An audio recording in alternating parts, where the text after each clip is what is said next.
de duelo.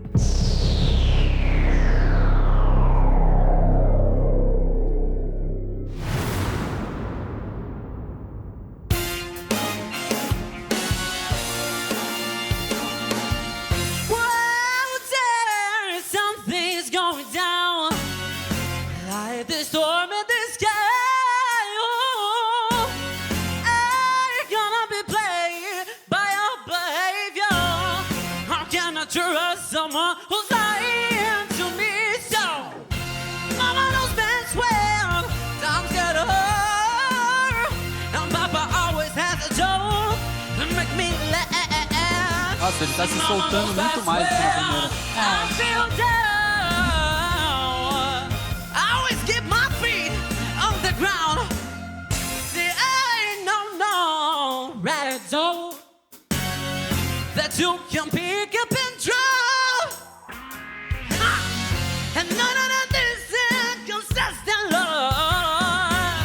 I think it's time that you S-T-O stop. So bow go. Now I said bow leave. I said take your stuff and go. 'Cause you're not for me, no. Mama knows best where times get hard, and Papa always has a joke to make me laugh. See, Mama knows best where I feel down for break me up, but I always get my feet on the ground. Say yeah. Diego! Aí, rapaz. Super interpretação aqui no nosso palco, hein, Diego? Obrigado. Vamos ver a pontuação. Lá no placar. Você conseguiu 69 votos. Rui Brissac.